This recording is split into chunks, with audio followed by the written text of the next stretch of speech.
What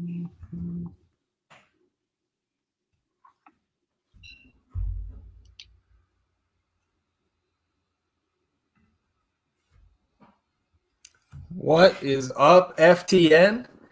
It is that time of the day. It's live with Fast Eddie Fear here on the FTN Network, presented to you by SuperDraft Daily Fantasy. But I'm not Eddie Fear, and this man right here is not Eddie Fear either. But I am with my good friend Alex Blickle. Alex, is this your first? I guess this is your first NBA regular season stream here at FTN. Yeah, first regular season stream. We did the one preseason one about, what was that, a week and a half ago, something like that? Yeah. Man, that was a ton of fun. I've been I told you when we did it, your Ben Simmons take was, I think, the best one that I had heard up to that point. And obviously a couple more chapters added to that saga since then. That's for sure. But I'll say two things. Number one, Thomas, let's get this man's name on the screen. I know you're the producer extraordinaire and can get that taken care of as we're going here. And then Alex, tell the people a little bit about yourself for those who are kind of tuning in and seeing your face for the first time. Yeah, so I'd say I'm a professional golfer. I think that's the most interesting fact. As far as relevance to NBA DFS goes, I studied economics and statistics in college, so I do a lot of modeling stuff, and also played college basketball. I was recruited. Went to my college because I was recruited by the coach. Had never even heard of my college before that. So basketball is probably my favorite sport. Even as a professional golfer, I would say basketball is still my favorite sport. But yeah, it's a lot of fun, and diehard Philadelphia fan all around. I think that's the whole deal. Yeah, and obviously some success in the recent past with the Eagles and everything, but tough times for the Sixers, and I know you'll find a lot of sympathetic ears in the chat because I know there's a lot of Philly presence here in the FTN community. But we'll kick it off. Obviously, David and Joe, as always, doing a fantastic job on the previous show, breaking down the slate game by game, and obviously in any 10-game slate, there's a lot to get to. So I think the best way that we can kind of serve the people here at FTN is to kind of bounce around. Obviously, a lot of news that we're waiting on, news that we've already gotten, some news just coming in out of Cleveland. And I want to kind of hear also just your main targets for today. And we'll also cover some of Eddie and mine's composite rankings. But to start, Alex, I don't know if you saw this. Darius Garland ruled out with an ankle injury for Cleveland tonight. So what does that do just kind of off the top of your head as we dive into Cleveland here? What are you looking at from this team? Man, there's so much value already on this slate. I don't know that it changes a whole lot for me. I think the obvious thing is with Rubio stepping into the starting lineup, there's some usage question marks here, I think. Like, for example, Rubio seemed pretty highly involved with the second unit in game one. Is his usage going to take a hit, or is it just going to go to Sexton, whatever? So there's just so much, I guess, uncertainty with what that's going to do. I feel like if this injury is going to drive a lot of ownership to Cleveland, I think I just want to avoid the whole team and avoid that game as a whole. Yeah, man, I think I'm with you. We did get the starters just now, so it is just going to be Rubio for Garland, the same four starters: Sexton, Lauri Markkanen, known small forward, starting at the 3, alongside Evan Mobley, who looked great, and then Jarrett Allen in the middle. I think I'm pretty much with you, especially at their prices. Like Ricky Rubio at 5'3", I think is probably on DraftKings at least, would be my favorite target. But if I was playing, I was mostly a 20 max player, I don't know if I would really have any shares of any of these guys on DraftKings today. Like you said, there's so much value that's already opened up. A lot of the better players on the slate, I think, are underpriced from other teams. Yeah. And I think you can build monster lineups, especially on DraftKings, without these guys. But I do want to mention just real quick, Evan Mobley on SuperDraft. Alex is at 1.6x and power forward center eligible over there.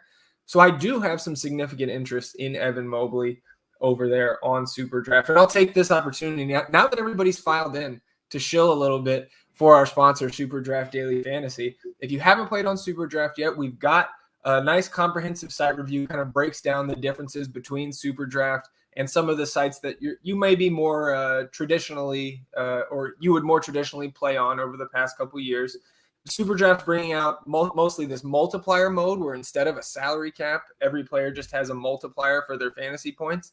And it kind of just puts a different spin on that daily puzzle that we all like to try to figure out. And then also the Super 15 mode, which is kind of like that Twitter, meme that you see, a 5x5 grid of players and you get $15 to build your team.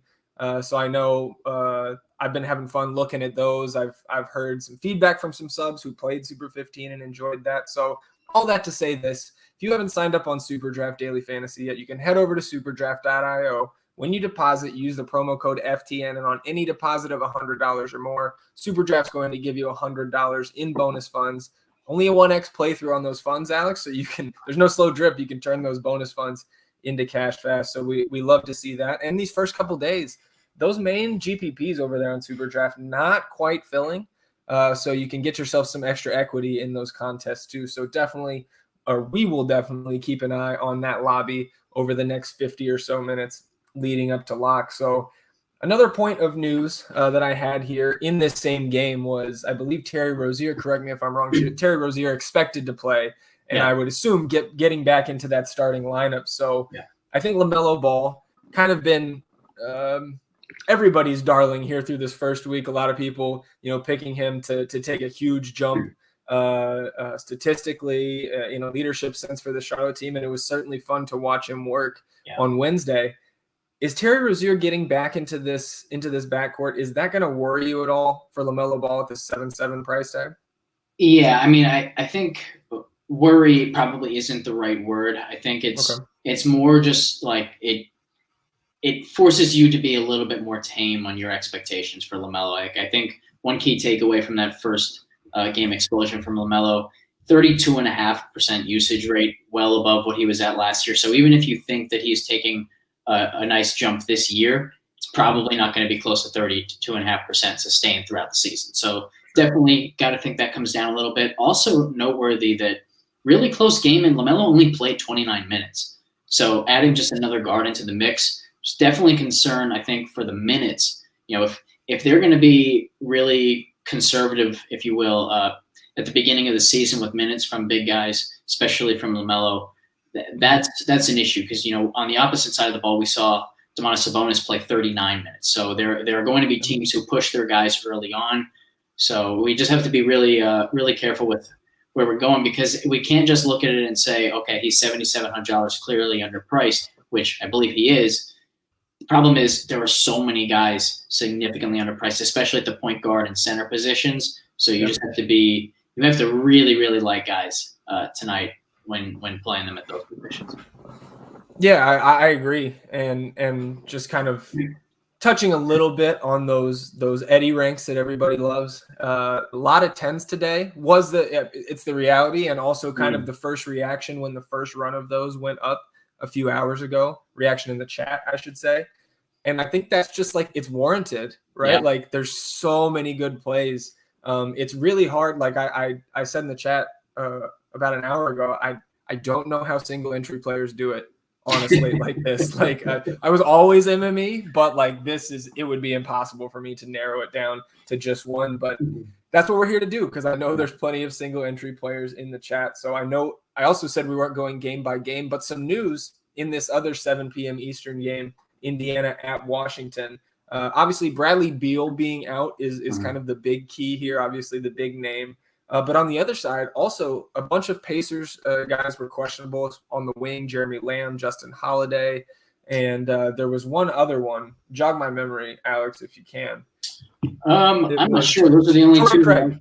Torrey Craig was questionable. All three guys expected to play, and for me, that's notable because obviously Chris Duarte, his price came up on DraftKings. I think like 3,600 on Wednesday. Now I think 6,000. I was already kind of worried about him repeating that performance, but at that price and with those guys all healthy, it's really tough for me to get to anybody on this Pacers team. outside of Malcolm Brogdon, Domantas Sabonis, maybe a little Miles Turner if you're running multiple lineups. But how are you taking that Pacers news? And then let's shift to Washington, where I think there's more attention being paid. Yeah, I mean, this is a really interesting game, and it's probably a game that you have to get right in single entry to have any chance. And I think the first thing I would say is, we've already touched on how many great plays there are at point guard and center. I think Sabonis is one of the most intriguing pay-up options because he's power forward eligible as well. Mm-hmm. Thing there is, I think without Beal, I'm really surprised that this spread is as close as it is. I believe Indiana's only favored by a point now, and they were actually underdogs to open. Yeah. That's really, really weird to me. I agree. In my personal projections, I had Indiana about 7-point favorites to start, and wow. Yeah, I mean, I think that's I definitely think there's some concern of a blowout here if you're using Sabonis. So I think the way that I'm approaching this is either I'm using the Washington chalk in Dinwiddie and Kyle Kuzma, who's really stand to benefit from no Beal, when I'm using Sabonis, and I'm fading the game otherwise. So either I've got this really nice 2-1 game stack, or not even touching it. Yeah, I think I don't differ too much from you there. That's the bonus price is enticing, right? Because I think it came down to 9 flat. Yeah, he was 98. Yeah, and on a lesser slate, yes, we'd be all over it. But he really, especially in that price range, becomes a secondary play for me. Any concern for you before we kind of move on here on Spencer Dinwiddie's minutes load? Because only 26 in that first game, which was only a few more than he got in his preseason run when he was really, really productive. And he was fine, almost a point per minute on DraftKings in that first game.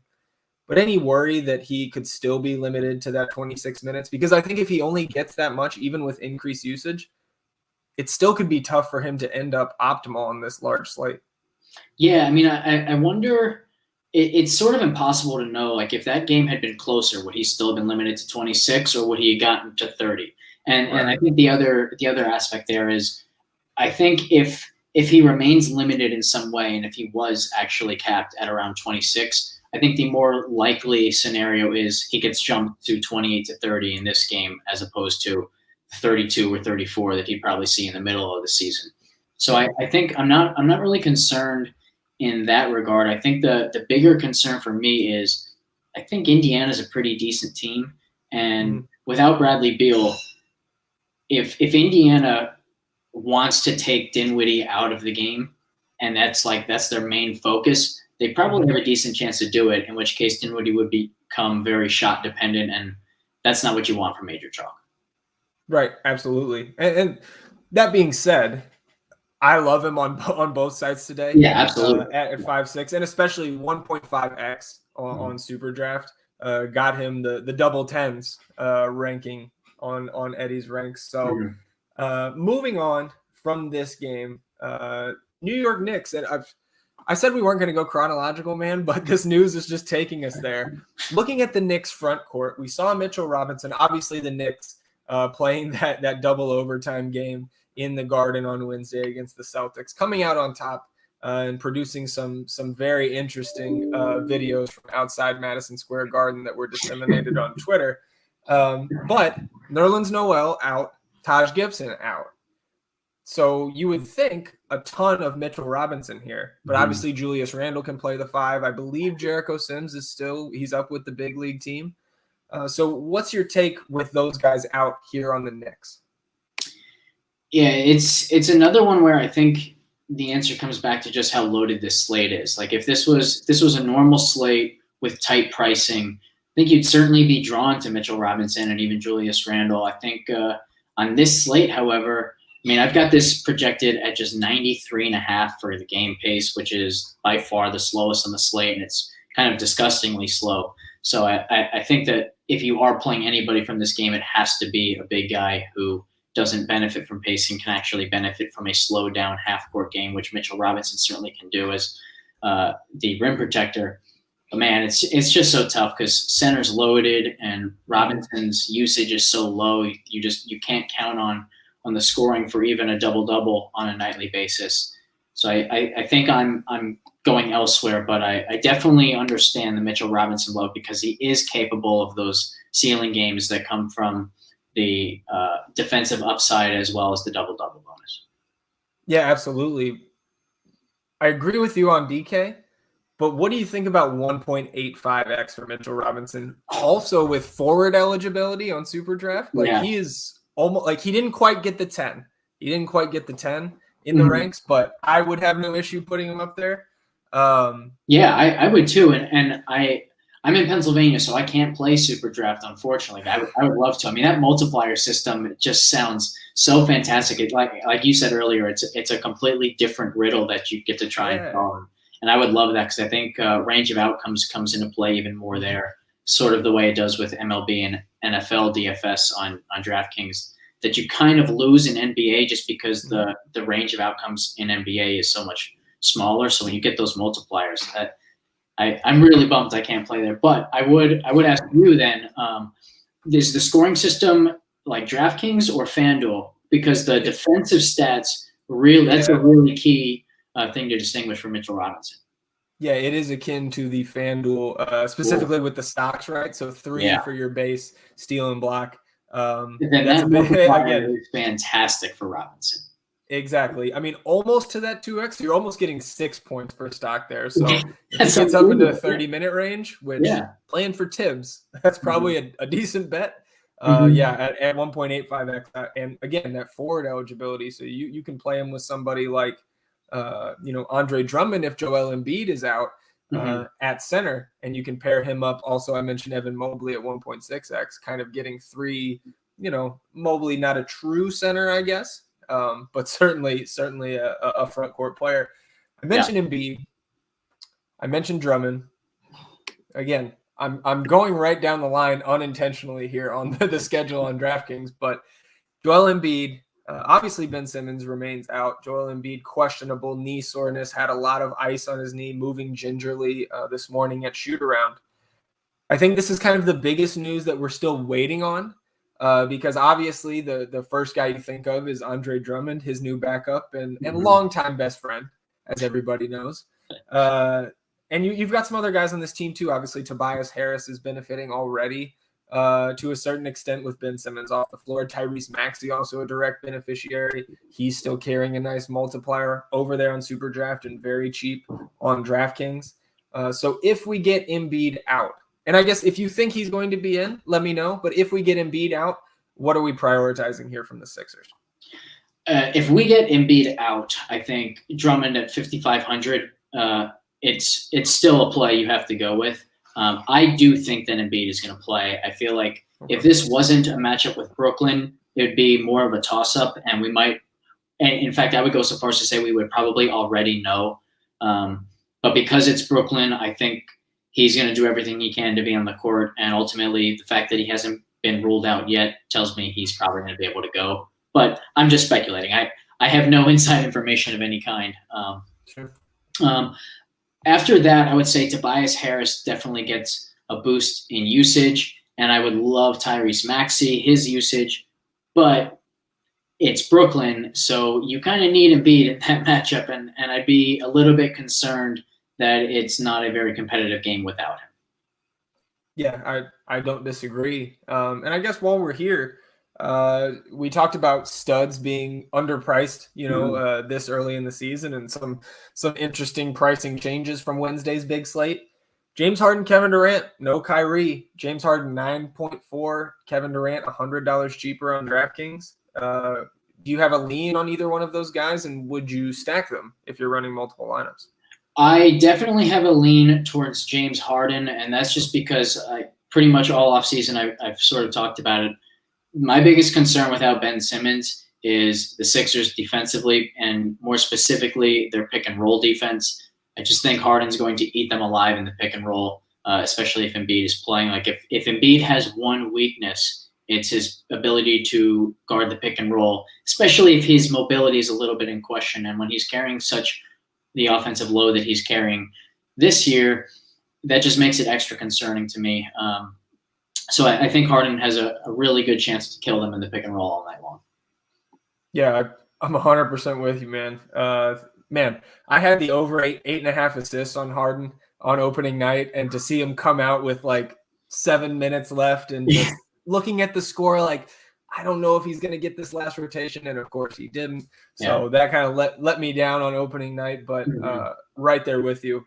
Either of these guys at these prices, I really don't care who they're playing, especially with Kyrie out. Like Durant, Harden, always going to be strong plays when they're on a team constructed like this. Another piece of news that we got, I'd say 15 minutes before we got started here, Al Horford making his regular season debut, his return to the Garden in Boston with kind of lowly Toronto, if I may say that. Apologies to Kruggers in the chat, our resident Canadian. But, some tough times for Toronto after getting that championship a couple years back. Al Horford going to start at the 4, which is something I guess that you're familiar with from his time in your town. But I think, I think he's going to be an integral part of this rotation. I think he's going to play a lot of point forward, especially in the half court. But what does that do to somebody like Robert Williams, who was, I think, a priority target for a lot of people in the chat leading up to that news? Does that kind of pull back your Robert Williams interest if you had any to begin with? Yeah, it definitely pulls it back. And I would have had interest otherwise. I think the biggest concern is the minutes, just because it's so easy to now just take Horford out in the first rotation, and then Horford comes in as the backup center, and all of a sudden Williams is competing with for more center minutes. So I definitely think it hurts Williams' minutes expectation, minutes floor, minutes ceiling. And for that reason, I'm definitely lower on him. Well, while we're here talking about this game, obviously Jaylen Brown, kind of the standout performance, I guess, on Wednesday. Got off to a hot start and really didn't cool off until his missed dunk, I think, in the second overtime, which is maybe the first overtime. But that sequence of about 25 seconds of basketball was below average for a game down at the park, much less an NBA game. But not taking away anything from his performance. Obviously, 76 and a quarter DraftKings points. Got it done for the optimal that night. But Jason Tatum shot really poorly. Kind of got to an acceptable level, almost 45 DK points because of the double overtime. I think he shot 30 times. But he's down to 8-8 tonight, 500 more than Jaylen Brown. I personally like Jason Tatum a ton tonight, especially in tournaments. I think he's going to be way under-owned in a matchup that, I'll give, Pascal Siakam when he's healthy. He's not there. I'll give the rookie Scotty Barnes his due. OG Anunoby, obviously an above-average defender at multiple positions. But I think Jason Tatum is just such an elite player in this league and is continuing to get better. And I have a ton of interest in him, especially on DraftKings at that price. Where do you fall in these Celtics studs? I'm with you. Tatum's my guy. I actually had a ton of Tatum in MME the other night, and he was in my top 3 lineups. So it was a very, very disappointing shooting performance. Yeah. Because if he had had the Jaylen Brown game, I would have had a monstrous night in MMA. So that was unfortunate. But I will say, I talked earlier about the fact that Sabonis has power forward eligibility makes him one of my favorite studs. Tatum's right there with the forward eligibility, and so anytime I can pay up tonight for a non-point guard or center, it just makes me a little bit extra interested. So Tatum's very, very high on my list, and I'm with you. You also talked about the fact that the matchup on paper is a little bit tough because of OG Anunoby's defensive capabilities, but it's still Jason Tatum, and I think if your process has you getting off of guys because of one-on-one matchups, it's tough because in today's NBA especially, great offense is going to beat great individual defense every single time. Yeah, absolutely. That's just the way the game has gone, at least at the professional level, right? And especially in the regular season. Yeah.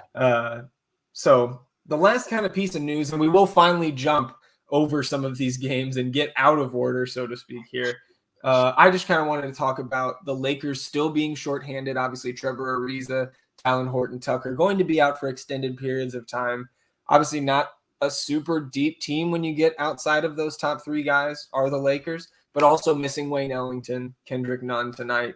And then new acquisition, Sekou Doumbouya, questionable with a stomach illness, non-COVID related, and not necessarily a guy who would affect our process here anyways. But does this, like, maybe just for a late slate play, would you have some interest in like a Malik Monk, somebody like that who could get hot? Because this team is missing a lot of shooting. Yeah, I think Monk is the one value that I'd have interest in, just because, like you said, he's got the streaky explosiveness as a shooter for that value option. I would say, though, my bigger interest from this game is actually on the other side of the ball. It's with Phoenix guys, and that's because I think that the industry as a whole is going to be a little slow to reacting to the Westbrook effect with the Lakers. I talked about this a lot in my pace article the other day, but Westbrook, what he does to a team's pace is insane. The Lakers were one of the slower teams last year. They played at 112.5 in game one. Now that's Golden State, but still 112.5 is 112.5. You don't get that fast unless the pace is being pushed by both teams. And so I think there are some guys on Phoenix, specifically Mikal Bridges, who definitely benefits from pace. Chris Paul is another guy who at one point last year, he was averaging something like 43 DraftKings points per game in pace-up spots and something like 35 elsewhere. So Chris Paul and Mikal Bridges are two guys who very consistently outproduce their baselines in pace-up spots. Chris Paul's not really on my radar tonight just because, as we talked about already a number of times, the point guard is so stacked tonight. But Mikal Bridges at $5,000, I think as a last piece, or even like a shooting guard, small forward option that you sort of just fit in there to make some other key pieces work, definitely like him tonight. Sure, and especially on the late slate. Like, I know we have people every night in the FTN NBA Discord channel that are playing all the slates, and so that's great news for that late 2-gamer starting at 10 Eastern tonight. So we can stick with this game just a little bit longer and flip back to the Lakers side. I think we had good results, kind of shying away from those three guys on Tuesday night's opener, specifically Russell Westbrook, who ends with 18 and a quarter DraftKings points. Obviously, LeBron, Anthony Davis put up very respectable numbers. Russell Westbrook still remaining at 8.6, and LeBron and Anthony Davis also underpriced for what what we're used to seeing them at. So how would you prioritize these guys, and then as a team, and then more in the sense of the total slate? Yeah, so I'll start talking just from like the team dynamics. I thought the Laker usage, and particularly the way they used Westbrook, was just awful. You don't bring Westbrook to your team to have him play off the ball. He's not good off the ball. All of the value he creates is in pushing the pace and getting easy transition buckets, and then also getting penetration to help, whether he's dishing it to Anthony Davis or kicking out to shooters, whatever, taking the load off LeBron, all that stuff. So I think when Westbrook is on the floor, he needs to have the ball. And particularly, like, it was really hard to watch. They'd get a defensive rebound, and the ball would go to LeBron, and he would take it up slowly, get the ball to Westbrook, get some easy baskets, because we know that they don't want to push LeBron too much in the regular season. So that was a big takeaway for me, which is also to say that until we see that change, like, Westbrook seems unplayable to me, because he's not going to be able to produce as an off-ball guy. He just simply won't. I completely agree, man. I mean, it's going to be really interesting to watch this team try to figure things out over the course of the season. Like, Frank Vogel's going to have to earn that paycheck now. Like, he can't just sit back like in the bubble and just kind of let his guys do the work for him. And no ill will against Coach Vogel. I think he's an above average coach. Obviously, you have to be to coach any team to an NBA title, but he's got his work cut out for him this year. So we can bounce back into some of these, I guess, middle of the evening games. Let's talk about, we just had a question in the chat asking us what our favorite game stack would be if we had to focus on one game. And my answer was Oklahoma City and Houston. It's an 8 p.m. game, Houston hosting the Thunder. But I also think my second favorite answer would be the game that also tips off at 8 Eastern with the Pelicans and the Bulls. So pick a game, whichever one's your favorite out of the two, and let's talk game stacks. Houston, Oklahoma City by a landslide. Easily the top option for me. I've got them projected at about a 106 pace. Both of these teams, they're tied for first for the highest pace differential, which is the game pace relative to the team's standard pace, which still uses last year's numbers. But I also give a stack rating where 1 is completely neutral. Second highest on this slate is Charlotte and Cleveland at 1.08. Houston, Oklahoma City doubled that at 1.16. It's just a phenomenal game environment. Really fast teams who play very little defense. What more could you ask for? Yeah, it kind of bit us in the butt a little bit, going pretty heavy on Jalen Green the other night. But even with the price being raised up on DraftKings to 4.8, 32 minutes is what I like to see. And I think we're also going to see a lot of 4 for 14 and 1 for 6 from 3 games from Jalen Green this year. Yeah. But I think you're just going to have to, if he's down in this range, and I do think his price continues to climb as we go, if he's down in this range, he's always going to be worth the play because he's going to get that time. The Rockets' main interest is developing these young guys, particularly the guards. Yeah. And Jalen Green, they're just going to play through his growing pains. And those are going to come specifically in his efficiency, right? His shot making is going to be up and down, just like we saw in the G League last year. But at this price, he would be a priority value play for me going up against this Thunder team. And then on the other side, I'll stick with the rookies here. I was also super high on Josh Giddey for that Wednesday slate. And again, didn't quite work out, but for me, it's the minutes, 28 and a half, getting close to 30. Mm-hmm. And the big thing for me is the peripherals, like 2 for 7. I don't think he's going to be a super high volume guy in terms of shot attempts, but 10 rebounds, 3 assists, I think is probably going to end up being below his average this season. The case I made on Wednesday was this is a guy that can fill up the box score in almost all the categories, and turnovers being one of them, being such a young guy, and I think not necessarily physically ready for the grind of an 82-game season.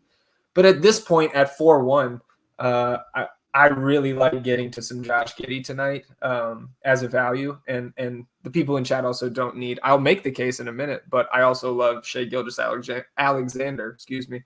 What are you looking for on this Oklahoma City side? Yeah, the interesting thing about this is it's not just a fantastic game environment, but I think basically every key player involved is underpriced. Christian Wood at 7,100, crazy cheap. Gilgeous-Alexander, as you just touched on, crazy cheap. Really like Giddey. I love Derek Favors, who only played 20 minutes because of the blowout. But if he gets in even mid-20s, I think he should absolutely crush his $3,600 tag. He's a guy who's consistently been a great fantasy point per minute producer, and he's definitely in line to play more minutes this season than he's played in any of the last few as a backup center. So I love this game because the prices make it such that it's really easy for them all to be positively correlated from the up-tempo shootout style game environment. You don't have to worry about the competing usage because, again, they're just so crazy cheap. Yeah, I'm right there with you. And I think somebody who's maybe – say correctly priced, Kevin Porter Jr. at 7.3, I think is a really interesting tournament play because of the fact that out of the guys that would be maybe my top 5 or 6 priorities from this game, again, if I'm game stacking, he's probably going to be the lowest owned out of all of them amongst a large field. And Kevin Porter, even I know that like Eric Gordon is back and this team is healthy. They're not sitting guys yet. I think this team gets in tank mode pretty early in the spring, months from now. But Kevin Porter is a guy who scored 50 points in a real game, albeit, a lot of guys out on his team. But he also can threaten with the triple-double on the right night. So at 7.3, I don't think you have to play much, like 5-10% to maybe 5 or 10x the field on what his ownership is going to end up being. So I really like him just kind of as a secondary GPP play. But let's touch on this other game, Pelicans at Bulls. Obviously, still no Zion Williamson. Josh Hart also going to join him on the sidelines tonight. Kobe White still out for the Bulls. And I think just from a more of a real basketball standpoint, the Bulls really showed how much they are going to need Kobe White in that secondary rotation because I just don't think Ayo from the Fighting Illini is really ready for big minutes. Obviously got some time in the last game in the blowout, but really the focus on the Chicago team is the new look offense, in specifically the starting five, right? Zach LaVine, Nikola Vucevic, DeMar DeRozan, Lonzo Ball, just chock full of names here in this starting five, and guys like Zach LaVine, Nikola Vucevic, way underpriced from what we're used to because of their new teammates. So how are you attacking this Bulls team, if at all? Yeah, I kind of think it's a situation to avoid, and it's more than just the competing usage. It's that the guys who are going to take the lead in usage, particularly Zach LaVine, just doesn't do enough with his peripheral production to make up for the competing usage that he's got this year compared to past seasons. Like in the last few years at $8,000, you pretty much needed him to score 30+ real points to have a chance at being one of the better plays in that price range. So you add in a loaded slate today, and now he has probably less chance of getting to 30 on a nightly basis just because there are so many mouths to feed now. And there's just no reason to believe that the peripheral production is going to be much greater this season than in past years. So I can't go there at $8,000. I think the guy that I would be most interested in is Vucevic at 7,800, but he's somebody that I very much like targeting when he's facing a smaller opponent rather than Valanciunas. Yeah, absolutely. And speaking of J-Val, we can flip over to the other side because Valanciunas 7-2.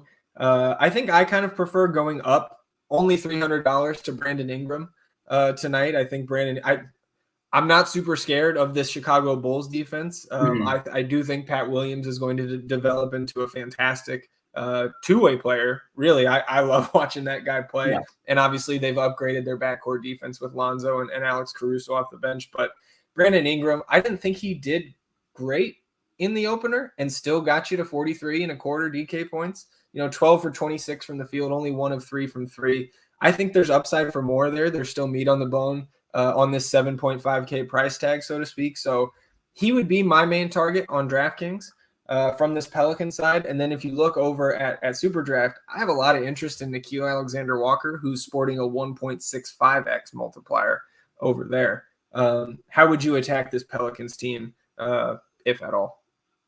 Yeah, this is another one where I think you just have to get back to the overall landscape of the slate. And there are just so many guys in clear smash spots that I kind of want to avoid the situations where you have to guess right on which teammate is going to have the spike production game. So I think if I were MMEing tonight, which I'm not, I would have a fair share of Ingram and a fair share of Valanciunas, and I'd have rules like you can only use one in the same lineup. But as a single entry guy tonight, I just don't want to have to guess right on something like that when I have other options in this range, in both ranges really, that are in, I think, better, more predictable spots. Yeah, that makes sense to me.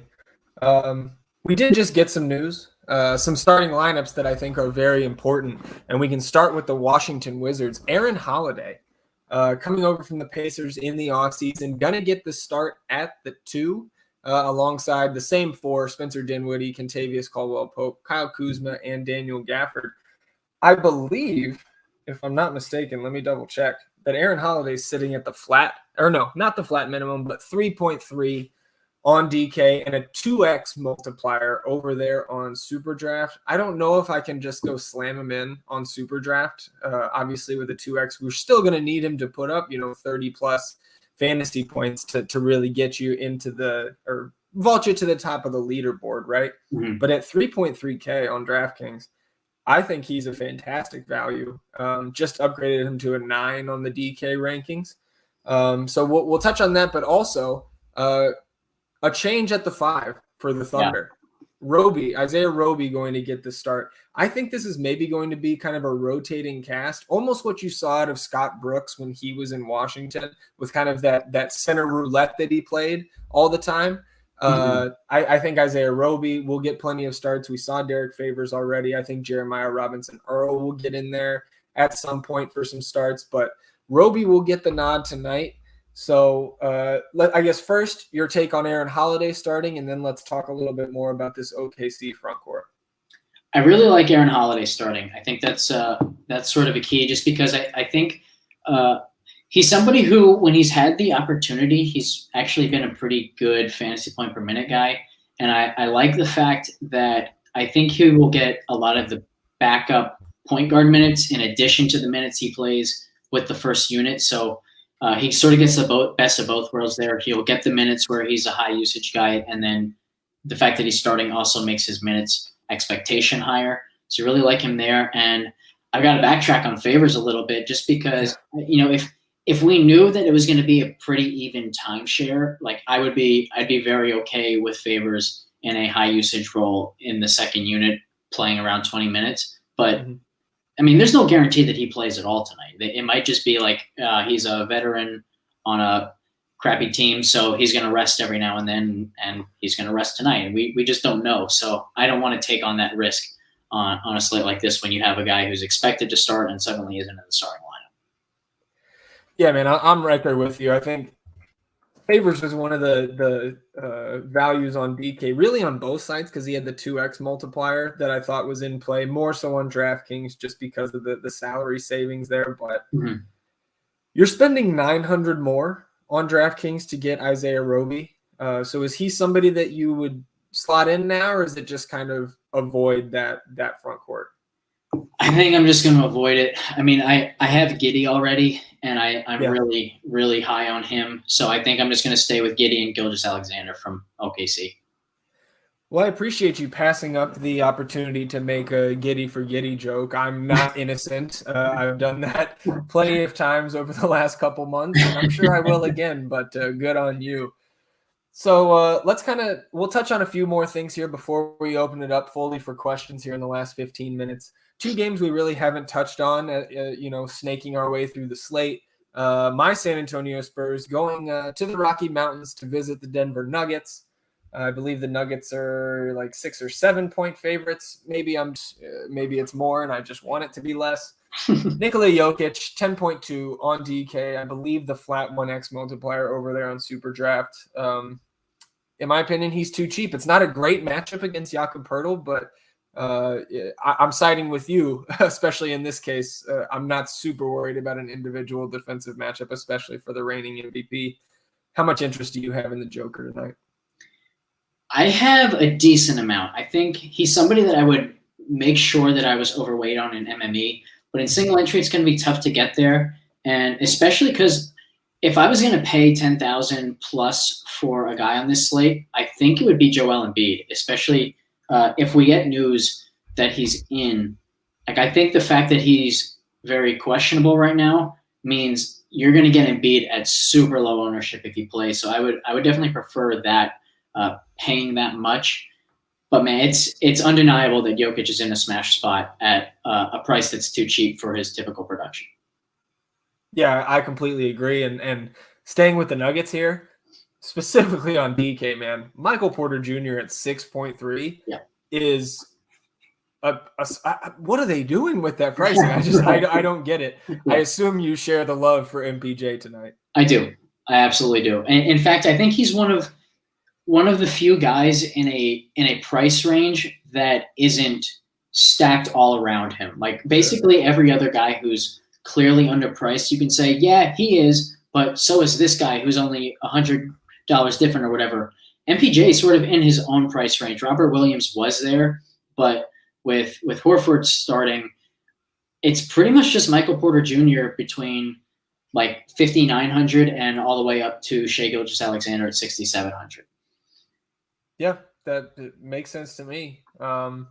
Anybody else from this Denver team? Like, obviously Will Barton got back in there, put up a big number, 39 DK points. He's at 5.7.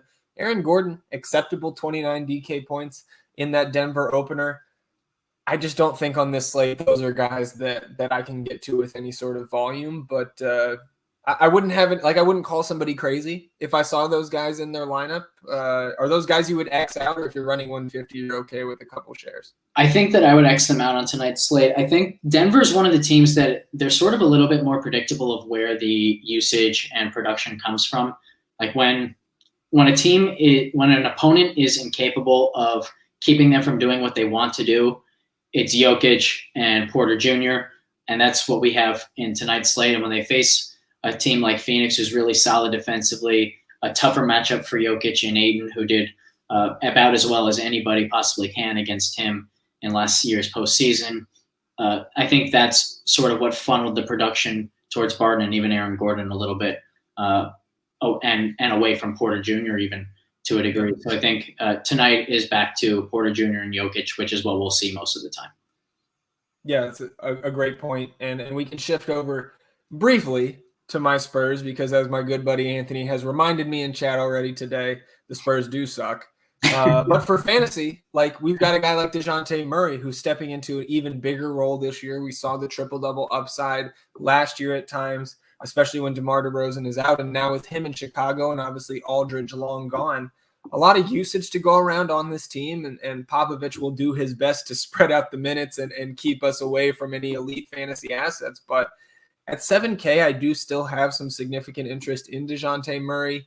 Jakob Poeltl also, I think, in play. He's going to play a bigger role this year. I think there's more minutes for him.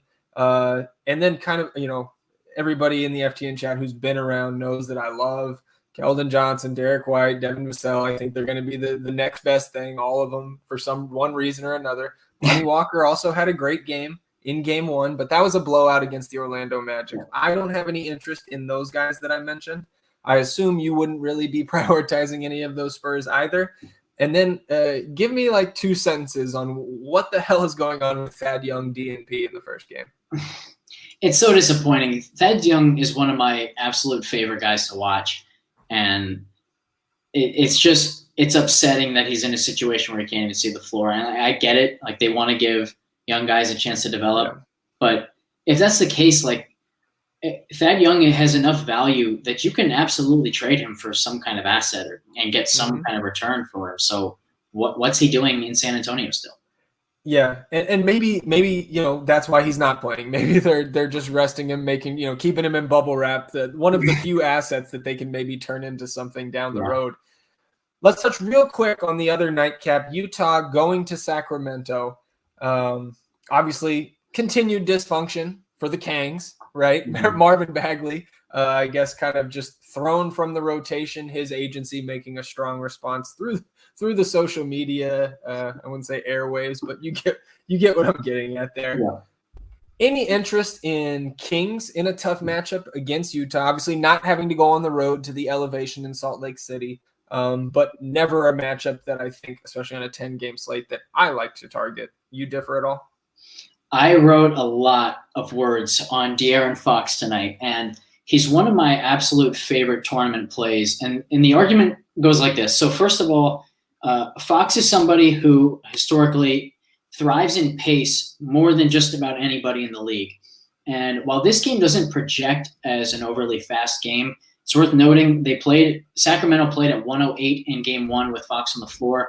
That's way up from where they were last year. If that's a trend that continues, that would really benefit Fox on a nightly basis. But I think if anything, Utah is a matchup that should push their pace. You don't want to face Utah's half-court defense, especially when your like primary scorer is somebody who excels at getting to the basket, and Gobert is the best rim protector in the league. So if I'm Sacramento, I am trying to push the pace as much as possible all night long, and that really benefits De'Aaron Fox. It's obviously to be determined if they are able to do so effectively.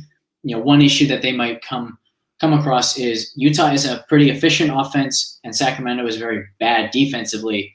So if Utah is scoring a lot, it's harder for Sacramento to push the pace. And I think for that reason, like, Fox and the Kings' range of outcomes as a whole is extremely wide.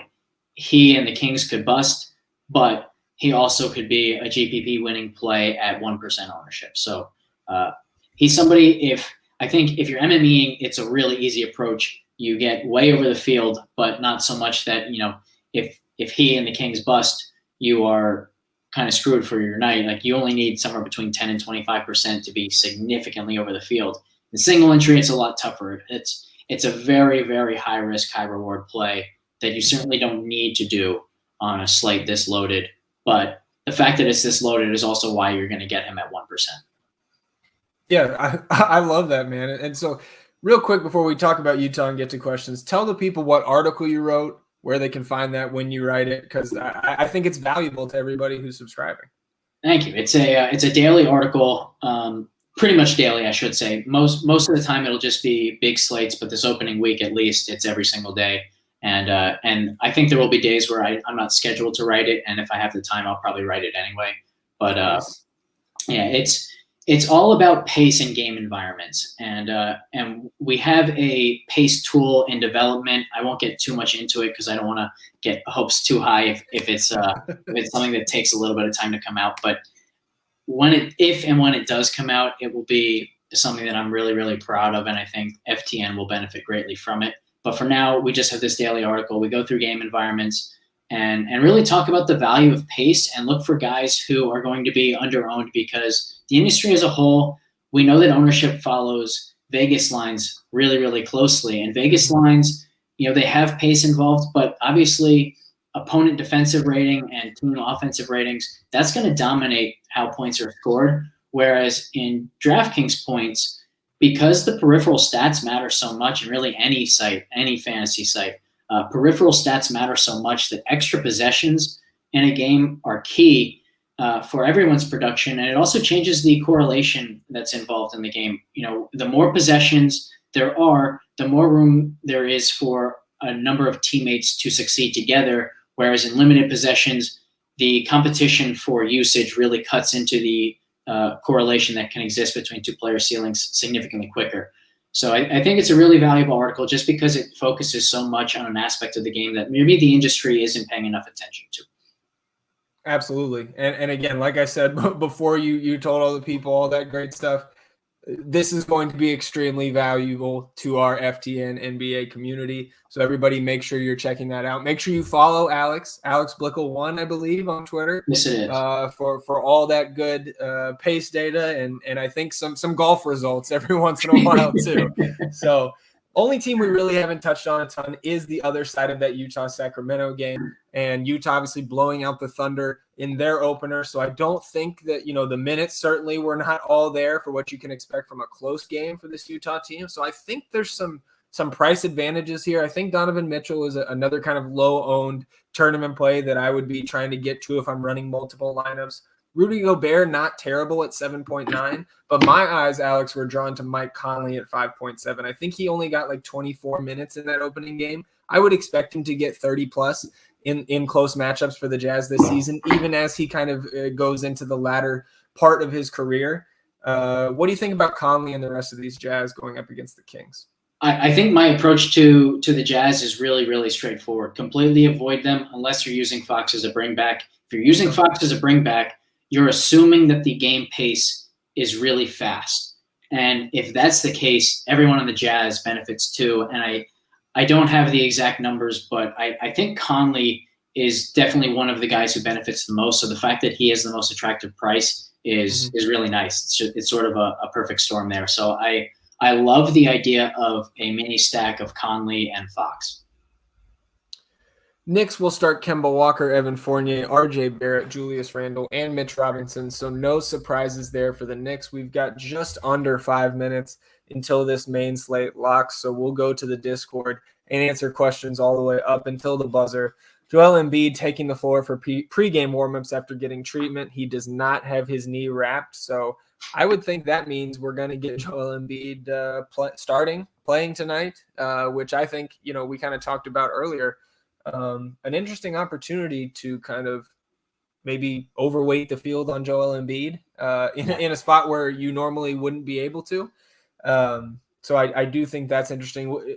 If Embiid plays, let's just refresh everybody. What would you do with the rest of the team if he's active? I mean, in my opinion, you're still interested in Tobias Harris because no Ben Simmons. He still gets that slight bump, and Tyrese Maxey is pretty much in the same spot as he was last game, an attractive play for his price. Yeah, I mean, I think that it's tough again because you have a situation where like either Embiid plays and should dominate usage, or he doesn't, in which case it's going to be really difficult for Philadelphia to keep pace with Brooklyn's high-powered offense. So I think my main way of approaching this game is just Embiid is going to be way too low in terms of ownership because of the doubt of his status, and so if I'm doing anything, especially as just someone who's playing one or two lineups tonight, it's going to be Embiid. Yeah, I hear you. And as you were talking about Embiid, I'm looking at the SuperDraft lobby. That main $15 to enter GPP, $30,000 prize pool, $5K up top. Only about 1,600 out of 2334. So it needs 2,000 to not overlay. So somebody just dumped in, I think, 70 lineups. So it's a 70 max entry. There goes another one. So it's up to 1,800. But I really don't think that contest is going to fill. There's also some space in the $8, about 400 entries left in the $1 there on this 10-game slate. And again, you can jump into the Super 15 contest as well. It doesn't take that long to fill one of those out. If they're single entry, and there are GPPs for Super 15. So if you're sitting there kind of twiddling your thumbs with any other lineups, go ahead and throw one of those in there. Checking out the NBA Discord channel here. Looking for questions. Here's one. And this is a good one. Christian Wood or Shai Gilgeous-Alexander, kind of a decision in that same game that we were talking about. I hate having to choose between those two. I think they might be the first two guys that I put into my lineup. So yeah, I would say if I'm forced to choose between the two, I wouldn't base the decision on which of the two you prefer. I would base it on who are the other point guards you prefer, who are the other centers you prefer, and just take the one where if you like two other point guards more than you like another center, then use Christian Wood, and vice versa to use Gilgeous-Alexander. Sure. Coming down to it, so we'll rapid fire here. Maxey versus Dinwiddie. Who are you going with on DraftKings? I would go with Dinwiddie if you are using Sabonis, and I would go with Maxey if you're not. I mean, it's another one of those, like, why not both? If you can. Exactly. So a 2v2 here. James Harden and Michael Porter Jr. or Domantas Sabonis and DeJounte Murray. I would lean the first one, but I like all four of those guys.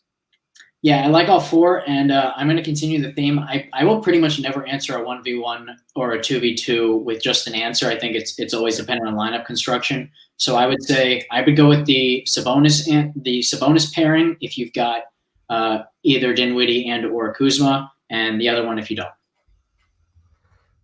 Right there with you. I don't see any other questions. We've got about 25 seconds to lock, so everybody make sure you've got your lineups locked in. Obviously, on a slate this large, if you can be, I know it's a Friday night, people have a lot of things to do to kick off their weekends, but it's always best if you can be either, whether it's by your phone, by your laptop, your desktop, any way to be able to make swaps if any late news comes out. That's always ideal when you're playing NBA DFS, and that takes us right up to lock.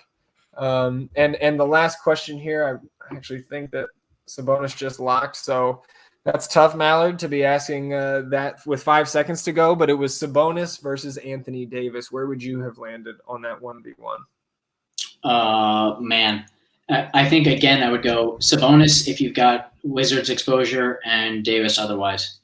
I would also add to that, rather than Davis, I would prefer Tatum. I agree as well. It depends on your contest, right? I think I might go Tatum anyway. But certainly in a GPP, I'm siding with the Celtic there. Yeah. So Alex, if I can throw you into the fire here as a rookie on the Fast Eddie Fear show, or live with Fast Eddie Fear, don't want to get it wrong with that beautiful head of hair up there on the marquee. We like to play a little ownership game here after lock. So if you're down, I'm going to load up some ownership from that main DraftKings GPP. Today was a $15 entry, $450K in the prize pool with $100K up top. If I can get it to load here, then in about 60 seconds, we'll be ready. Was it 2 or 3 games at 7 p.m. Eastern? I don't know. I think it was 3. Somebody in the chat, I can't see it now as I try to download these ownerships, but somebody in the chat ping me and tell me how many games. 2, Charlotte, Cleveland, 3. Indy, and Washington. Yeah. What was the other one? Knicks and the Magic. Knicks and the Magic. Appreciate you, Tyreek. There's one of your Philly guys there. You and Tyreek just being tortured right now by Ben Simmons and Clutch and Daryl Morey telling you it's going to take the length of a presidency to trade Ben Simmons. It's tough. It is tough. But through all that, Alex, I've got the ownership pulled up. So your guess at who has the highest ownership from those first 3 games? From the first 3, oh man, I've got to remember who all 3 teams are. Charlotte, Cleveland, Indiana, Washington. I will go Dinwiddie. Spencer Dinwiddie, number 1. Any guess for the ownership percentage? Which contest is this? The big tournament? Yeah, the $15. Okay. 65. 57.6. Okay. In single entries, I have him projected between 75 and 80, so that makes sense. I'm gonna be honest with you here. I fucked up a little bit. I downloaded, I think, what was the 888 contest. So it's a little bit off. But just for the purposes of this show, we're gonna roll with this contest. Okay, so nobody yell at me in the NBA Discord. I know these numbers will be slightly off. Number 2 in the 888 entry on DK. Man. Kuzma? Kyle Kuzma, number 2. Well done. Okay. Guess on his ownership percentage.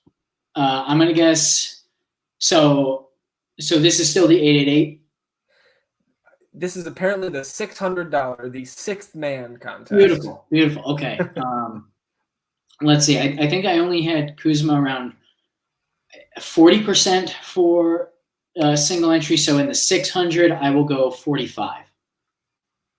Not bad, Alex. 46.8. So right there, right on the number. We love to see. I've been doing single entry ownership on my own for a couple of years now. So I'm starting to get a handle on it. Well, there you and go. I will say that I'm much better at guessing high stakes single entry ownership than anything else. If you ask me to guess in like the main $15 tournament, I might be up by 10%. All right. Well, then next week we'll do the big tournament. But as a rookie here, but obviously not a first timer at guessing, that kind of the small field ownership percentages, we'll cut it off at 3. Who do you think is the 3rd highest owned in this $600 tournament? This is tougher. I've got 2 main guesses. The first one is Aaron Holiday, but I don't think that's going to be right just because point guard was so loaded. Mm-hmm. It is not Aaron Holiday, and he was actually down all the way at 9% in this. Wow, contest. Look at that. So I like that number. Yeah. I'll go Sabonis then. Let's see if there you go. Sabonis, nice. Number 3. Nice. A guess on his ownership. I'll tell you, he was very close with Jalen Suggs as a little hint. Okay. I know that I had Sabonis around 25%, so I'll go there. Yeah, 29.1 in this $600 contest, followed by Jalen Suggs. Then 20% of Kentavious Caldwell-Pope, which never feels good, especially on a slate of this size. I don't care who's out. That is a lot of KCP. So as you were killing the game right there, I did manage to pull up the $15. Spencer Dinwiddie, only 41%. Actually, only 0.05 higher than Kyle Kuzma, both at 41%. Wow. Sabonis did hold at number 3 and Suggs at 4. LaMelo Ball leapfrog KCP there to 20%. KCP at 15. Julius Randle, Ricky Rubio, Malcolm Brogdon, Trez Harrell with the price increase, all double digits. Lauri Markkanen holding 9% ownership on this slate. That's got to feel good if you're in the $15. Really, along with Trez Harrell at 10% with that price increase, I think it's still a solid price, but maybe accurate. And Evan Mobley with the, 6.9K on DraftKings? Yeah. Evan Mobley, 6.75% on DraftKings in the $15. That is a lot. And Chris Duarte also with the price hike almost got to a full 6%. Oh my God. Yeah, Aaron Holiday at 6%. I love that. Might be my favorite ownership number. That is mine, no question. Yeah, Mitchell Robinson 3.5. Trying to see if there's any other numbers that kind of jump out at me. How many people played themselves with a Darius Garland pick tonight? I'm still scrolling, so people did well. Only 0.01, but we always appreciate that 0.01 giving us those free dollars. So I'll do one last thing here. Obviously, 3 games down out of the 10 tonight and 800% possible or not possible, 800% total ownership on a slate in these first 3 games in the DK $15, 311% ownership. So slightly over-owned. And I think I would be more than happy to be pushing the majority of my ownership back, of course, outside of some of those value plays that we targeted as priorities. So I don't know, man. That's going to do it for me.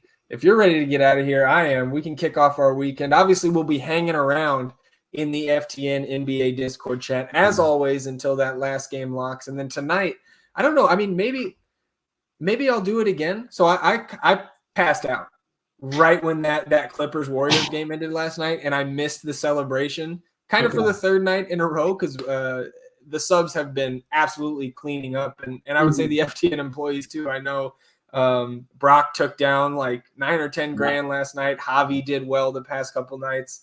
So really everybody just having a party after I went to sleep last night. So I'll try to do the same thing tonight and wake up to more beans in the NBA Discord channel. That's going to do it for us, everybody. I appreciate you, Alex, for coming on the show for the first time. Hopefully you had a good enough time where you'll come back and do this again with me. Special thanks to Thomas, the producer extraordinaire behind the glass. Shout out to all of you for joining us on your Friday afternoon. Good luck on this slate. Have a good weekend. I'll see you tomorrow if anybody else is going to be here with me playing some NBA DFS on a Saturday. But until then, good luck on tonight's slate. We just got Embiid will start news. There you go. Couldn't be more timely, right? Couldn't be more timely to take away any uncertainty that we had jumping off the air. So we appreciate that, Philadelphia. I guess Alex especially appreciates it. Maybe finally some good news coming out that we know Joel Embiid will play tonight. Those Philly fans need it. All right, everybody. We'll see you next time. Goodbye.